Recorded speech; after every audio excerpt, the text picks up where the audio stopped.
Students, welcome to exam वे। एक और कदम success की ओर।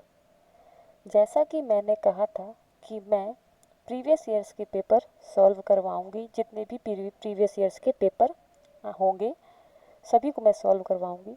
और मैंने इस सीरीज़ में के दो आपके पेपर से एक पेपर के 2 पार्ट्स मैंने सॉल्व करा भी दिए हैं और आज मैं उसका फाइनल पार्ट कराऊंगी जो कि है जीएस।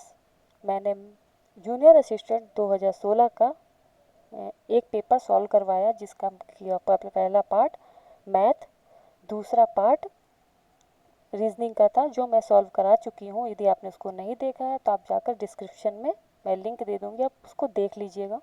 और आज मैं तीसरा पार्ट करा रही हूँ जो कि है जनरल नॉलेज। तो चलिए शुरू करते हैं। जनरल नॉलेज के क्वेश्चन आज सॉल्व करेंगे और साथ ही साथ हम और भी उसके बारे में चीज़ें जानेंगे, उससे रिलेटेड चीज़ें जानेंगे जिससे कि आने वाले एग्ज़ाम्स में और जब आप नए पेपर सॉल्व करेंगे तो आपको काफ़ी हेल्प मिलेगी। शुरू करते हैं। पहला क्वेश्चन है, गौतम बुद्ध ने में धम्मचक्र प्रवर्तन सूत अर्थात धर्मचक्र प्रवर्तन सूत का उपदेश दिया। कहाँ पर ये दिया था, ये आपको आंसर बताना। और जो जो आपको आंसर आते जाएं आप वो टिक करिए और मुझे लास्ट में बताइए कि आपने कितने आंसर राइट किए। ऑप्शन है कपिलवस्तु, लुम्बिनी, बोध गया तथा सारनाथ। तो इसका राइट आंसर आपका होगा सारनाथ। सारनाथ में उन्होंने अपना पहला उपदेश दिया था। अब हम गौतम बुद्ध जी के बारे में कुछ और बातें जान लेते हैं, जैसे कि गौतम बुद्ध का जन्म 563 ईसा पूर्व कपिलवस्तु के लुम्बिनी नामक ग्राम में हुआ था। और उनकी जो माँ का नाम था वो महामाया या फिर उन्हें महादेवी माया देवी कहते थे। पिता का नाम शुद्धोधन था। मृत्यु उनकी 483 ईसा पूर्व कुशीनगर देवरिया उत्तर प्रदेश पे हुई थी। और जन्म उनका कपिलवस्तु में हुआ था। जन्म उनका कपिलवस्तु में तथा मृत्यु कुशीनगर देवरिया उत्तर प्रदेश में हुई थी। और उन्होंने ज्ञान किस नदी, एक क्वेश्चन यहाँ से बनता है कि उन्होंने ज्ञान किस नदी के किनारे प्राप्त किया था। तो जो उन्होंने ज्ञान प्राप्त किया था वो फाल्गु नदी के किनारे प्राप्त किया था, पीपल के वृक्ष के नीचे। और अभी इस पे देखिए, मैंने आपको कपिलवस्तु बता दी कि कपिलवस्तु अर्थात कपिलवस्तु के लुम्बिनी में उनका जन्म हुआ था। बोध गया में उन्होंने ज्ञान प्राप्त किया था। सारनाथ में उन्होंने पहला अपना उपदेश दिया था। और सारनाथ कहाँ पर पड़ता है? सारनाथ वाराणसी के निकट पड़ता है। अब इससे 2-3 क्वेश्चन इंपॉर्टेंट बहुत बनते हैं जो मुझे लगा कि आपको बताना चाहिए और मैं आपको बता रही हूँ कि बौद्ध साहित्य के त्रिपिटक 3 पिटक हैं जिनका नाम है विनय पिटक, सूक्त पिटक और अभिधम्म पिटक। आप इनको लिख लीजिएगा, विनय पिटक, सूक्त पिटक एवं अभिधम्म पिटक। और इनके 3 रत्न थे, बौद्ध धर्म के त्रिरत्न भी थे, वे थे बुद्ध, संघ एवं धम्म। और एक क्वेश्चन और है इससे इम्पोर्टेंट, वो है बौद्ध धर्म की संगीतियाँ। तो बौद्ध धर्म की 4 संगीतियाँ हुई। प्रथम राजगृह में 483 ईसा पूर्व और उस समय शासक थे अजातशत्रु हर्यक वंश के। द्वितीय वैशाली में 383 ईसा पूर्व आचार्य सर्वकामी उस समय अध्यक्ष थे तथा शासक कालाशोक शिशुनाग वंश के थे। तृतीय संगीति पाटिलपुत्र में 251 ईसा पूर्व और अध्यक्ष थे मोगली पुत्र तिस और उस समय के शासक थे अशोक मौर्य वंश के। संगीति हुई थी इनकी कुंडलवन जो कि कश्मीर जालंधर के पास है। 100 ईसा पूर्व वशुत्र अध्यक्ष थे उस समय और जो शासक थे वो थे कनिष्क कुणाल वंश के। नेक्स्ट एक इससे और इम्पोर्टेंट क्वेश्चन रिलेटेड है, जो बौद्ध संगीति थी वो कौन से 2 संप्रदायों में, एक थी हीनयान और दूसरी थी महायान। जो हीनयान थी वो रूढ़िवादी व बुद्ध को महामानव मानने वाली थी और जो महायान थी वो भक्तिवादी, बुद्ध को देवता मानने वाले, बोधिसत्व व मूर्ति पूजा में विश्वास रखने वाले थे। आई होप आपको इससे काफ़ी सारी नॉलेज मिल गई होगी। नाउ नेक्स्ट क्वेश्चन, इसका आंसर हो जाएगा आपका फर्स्ट नंबर का आंसर हो गया आपका सारनाथ। नेक्स्ट क्वेश्चन, प्योंगयांग के उद्घाटन से पहले सिक्किम राज्य की राजधानी गंगटोक का निकटतम हवाई अड्डा कौन सा था? तो जो आपका ऑप्शन दिए हुए हैं, A number Bagdogra, B number Lilabari, C number Umroi, D number Dimapur. आपको राइट आंसर बताना है।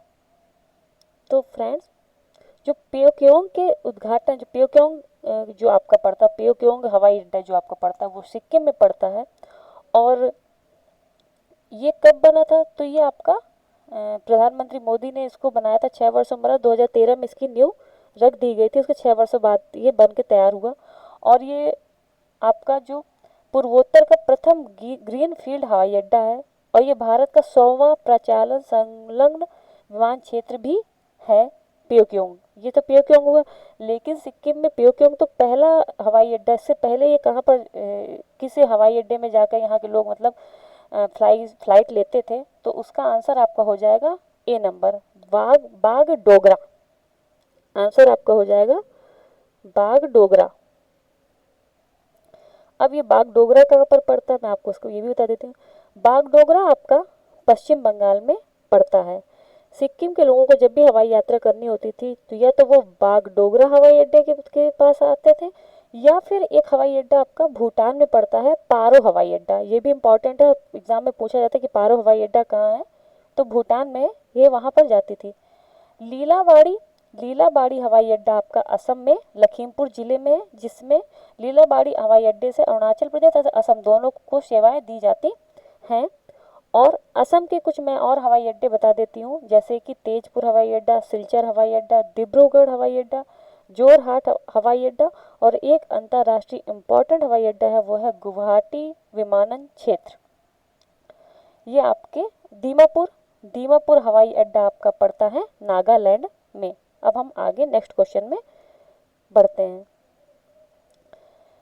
नेक्स्ट क्वेश्चन है, छाती पर तिर्यक बाहें किस बात की घोतक हैं? तो छाती पर तिर्यक बाहें रक्षात्मक रवैया की घोतक होती है। मतलब हम रक्षात्मक अगर हम कोई बात करते हैं तो वो इससे साइन का यूज करते हैं। अगर काम में, नेक्स्ट क्वेश्चन, अगर काम में आपकी गलती के कारण संगठन को नुकसान होता है तो आपका बेहतर दृष्टिकोण क्या होना चाहिए?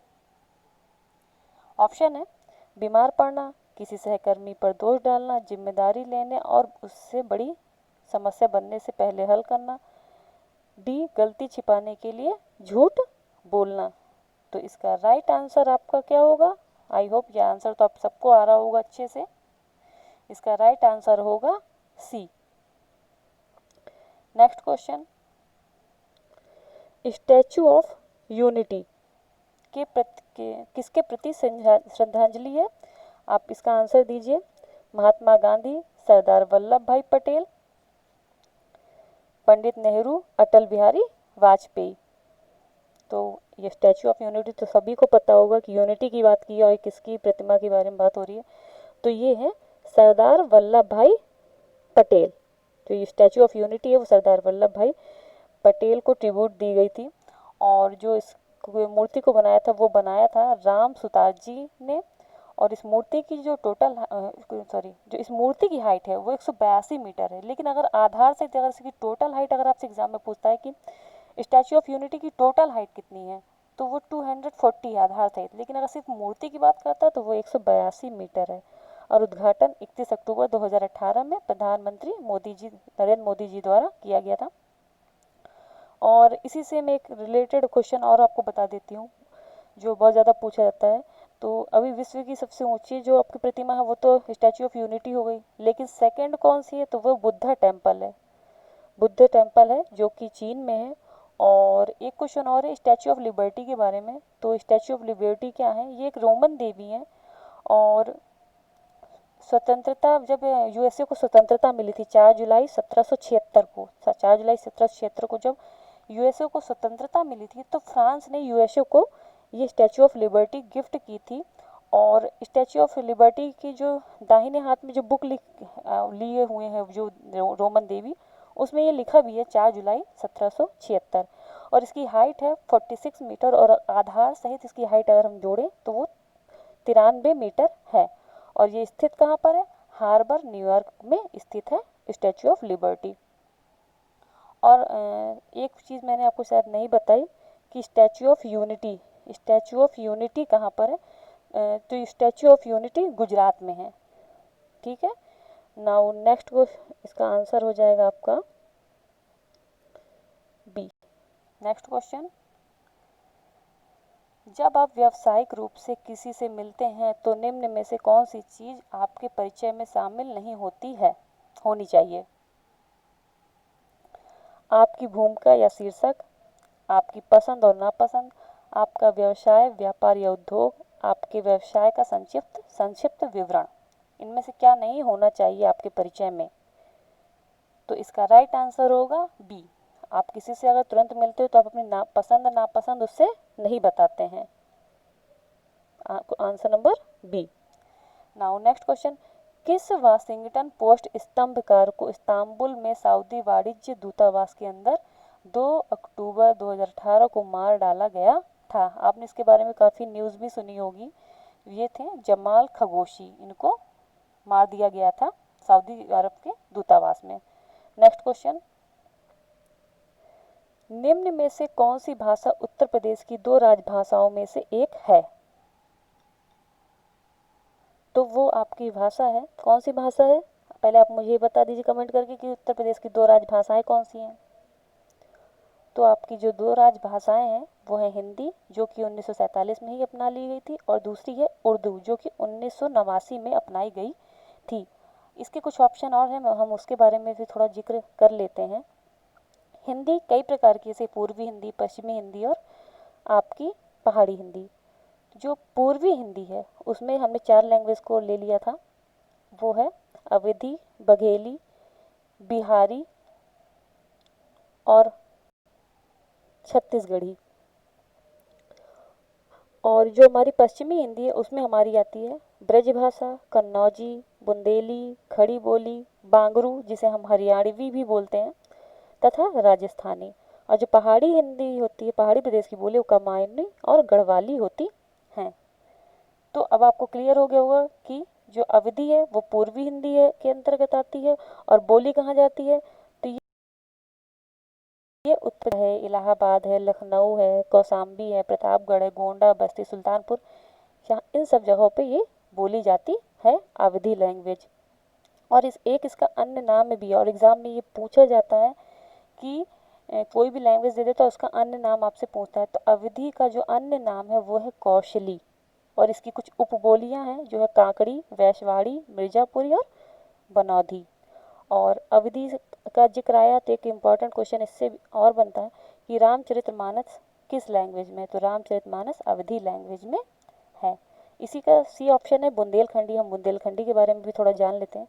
बुंदेलखंडी जो है आपकी बुंदेलखंड में बोली जाती है, और इसकी एक उपबोली है, जैसे कि बनापरी, पवारी, गठोरी, खटोली, ये सब इसकी उपबोलियाँ हैं। और नेक्स्ट है आपकी बघेली। तो बघेली आपकी कहाँ बोली जाती है? तो बघेली आपकी मध्य प्रदेश के रीवा के आसपास के क्षेत्र में बोली जाती है, सतना वगैरह में। और बघेली की भी एक अन्य बोली है जिसको हम रिवाई बोलते हैं। अब आप मुझे बताइएगा, जितनी चीज़ें मैंने आपको बताई इनमें से आपको तो क्या क्या चीज़ें पता थी? तो इसका राइट आंसर क्या हो जाएगा आपका? का उर्दू।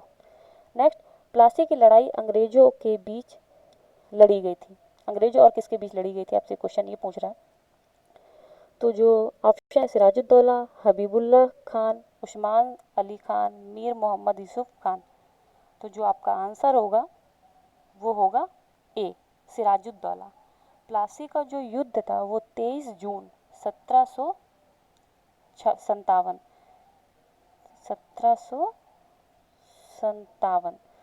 1757 में हुआ था प्लासी का युद्ध।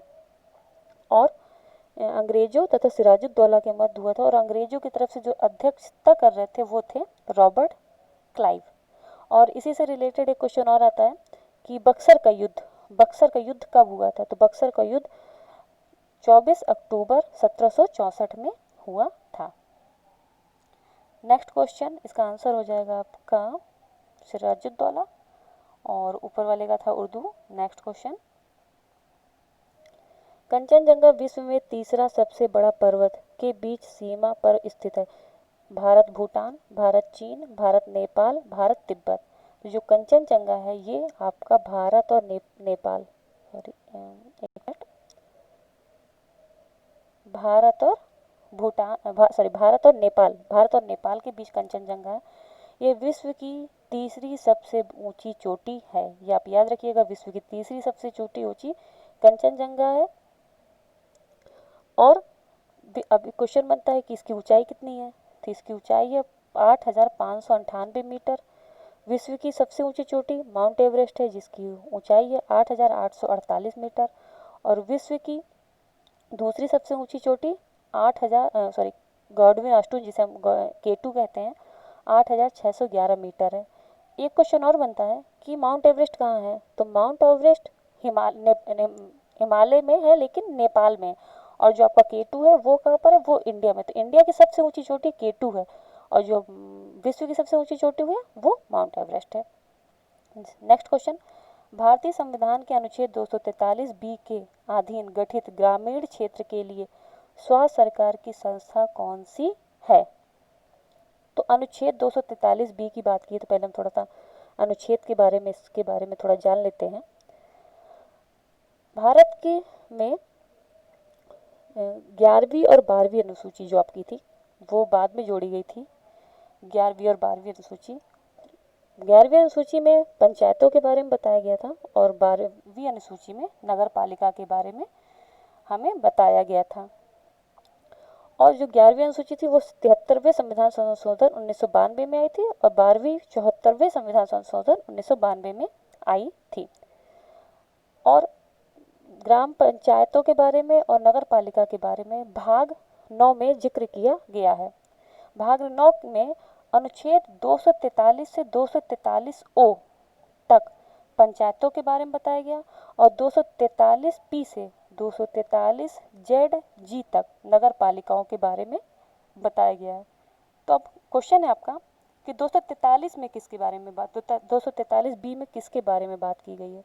तो 243B में पंचायतों के बारे में बात की गई है। तो क्वेश्चन आता है कि 243 में क्या बात की, तो 243 में से परिभाषा है, 243A में ग्राम सभा के बारे में बात की गई है। तो याद रखिएगा जो ग्राम सभा, जो ये आपका ग्राम सभा ये 243A में है, और जो पंचायत है वो आपका 243B में है, और पंचायतों की संरचना 243C में बताई गई है। नेक्स्ट क्वेश्चन, पर क्रम में लिखित अधिनियम ब्लैंक्स से संबंधित कानून को परिभाषित और संशोधन करने के लिए अधिनियम है। ए विनिमय बिल, वचन पत्र, चेक, लदान बिल, विनिमय बिल, वचन पत्र, हुंडी, चेक, वचन पत्र, लदान बिल या हुंडी, किसके बारे में ये है। तो जो आपका पर क्रम में लिखित अधिनियम है, इसको इंग्लिश में बोलते हैं हम नेगोशिएबल इंस्ट्रूमेंट एक्ट। ये एक्ट आया था 1881 में, ब्रिटिश के समय में ही ये एक्ट आ चुका था। लेकिन ये आपको इस टाइम पे एग्जाम पे इसलिए पूछा गया था क्योंकि इस समय इसका संशोधन 2015 में इसमें एक संशोधन किया गया था। सर्वोच्च न्यायालय के कहने पर इस पर अध्यादेश लाया गया था, क्योंकि लोकसभा में तो ये पास हो गया था लेकिन राज्यसभा में पास नहीं हो रहा था, तो अध्यादेश ला करके इसको पारित, इसमें संशोधन किया गया था 2015 में, इसलिए ये काफ़ी इंपॉर्टेंट क्वेश्चन बन जाता है। और ये विनिमय बिल, चेक और वचन पत्र से संबंधित कानून को परिभाषित करता है। विनिमय बिल जिसको हम बिल ऑफ एक्सचेंज बोलते हैं, चेक और वचन पत्र जिसको हम प्रोमिसेटरी नोट बोलते हैं, इसके बारे में इसमें बताया गया है। और धारा 138 में, और जो मोस्टली ये इंपॉर्टेंट इसलिए था क्योंकि इसमें चेक के बारे में क्या होता था कि चेक अगर बाउंस हो जाता था तो लोगों को बहुत प्रॉब्लम्स होती थी, कहीं पर भी जा कर के हमें फेस करना पड़ता था, और उसमें अदालतों के बहुत चक्कर लगाने पड़ते थे, इसलिए इसमें संशोधन किया गया। तो धारा 138 में चेक बाउंस के बारे में ज़्यादा विवरण के बारे में बताया गया, तो ये इसी से रिलेटेड है, विनिमय बिल, वचन पत्र और चेक। आंसर हो जाएगा आपका ए। आई होप आपको समझ में आ गया होगा। नेक्स्ट क्वेश्चन, निम्न में से कौन सा राज्य भारत में खाद्यान्न का सबसे बड़ा उत्पादक है। मध्य प्रदेश, पंजाब, उत्तर प्रदेश या कर्नाटक। तो जो सबसे बड़ा उत्पादक राज्य, मतलब सारे खाद्यान्न में, सारे खाद्यान्न की बात की तो सबसे बड़ा जो आपका उत्पादक राज्य है वो है आपका उत्तर प्रदेश। मुझे लगता है आपको ये पता ही होगा सभी को, अगर नहीं पता तो मैंने आपको बता दी उत्तर प्रदेश। अब मैं बता देती हूँ कि उत्तर प्रदेश में क्या क्या चीज़ें ज़्यादा होती हैं। गेहूँ में और गन्ना में, आलू में,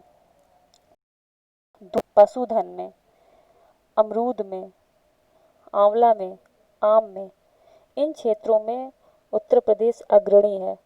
और चीनी में और जौ में, चीनी जौ में द्वितीय नंबर पे आता है उत्तर प्रदेश।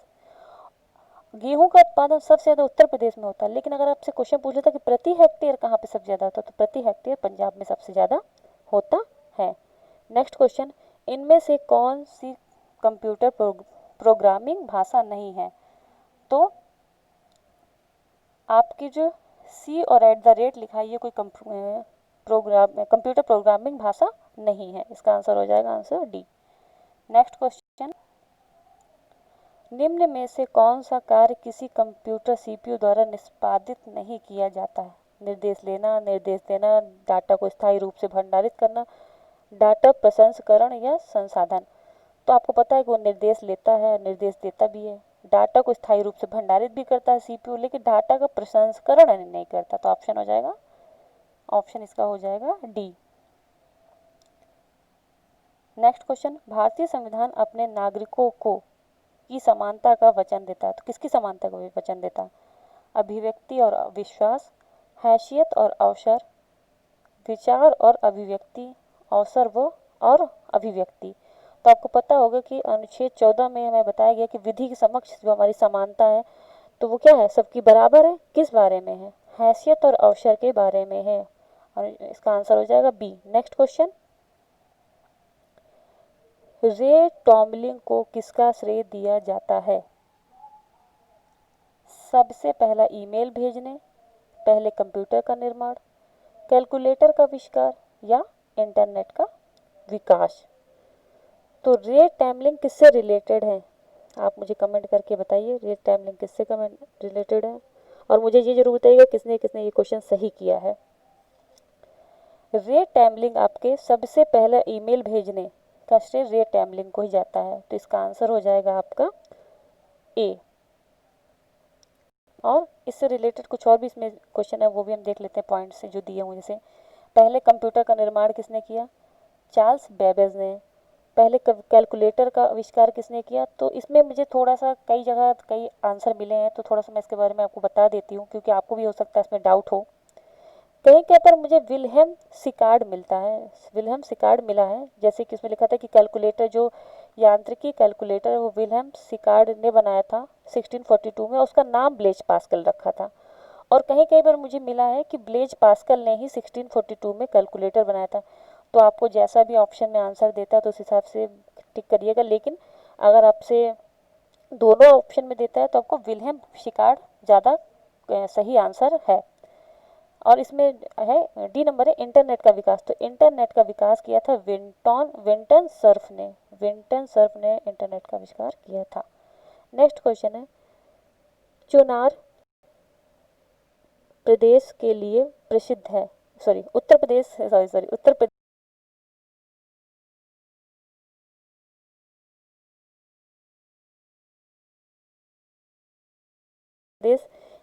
तो इसका जो आपका राइट आंसर होगा वो होगा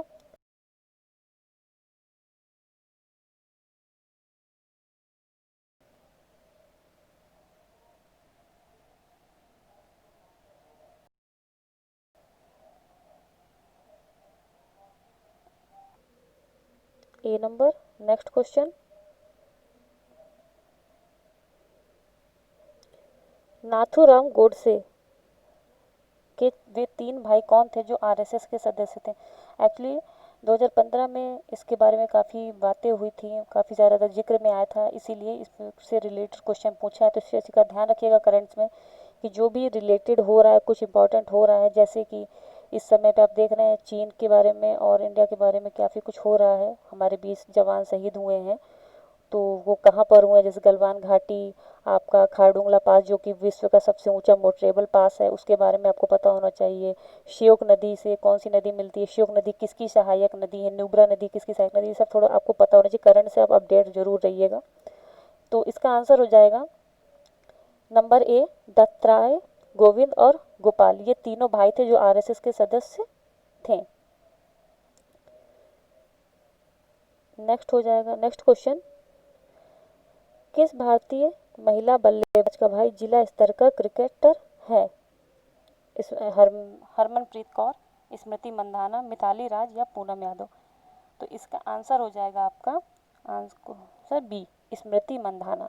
स्मृति मंधाना के भाई श्रवण मंधाना जिला स्तर के क्रिकेटर रहे हैं।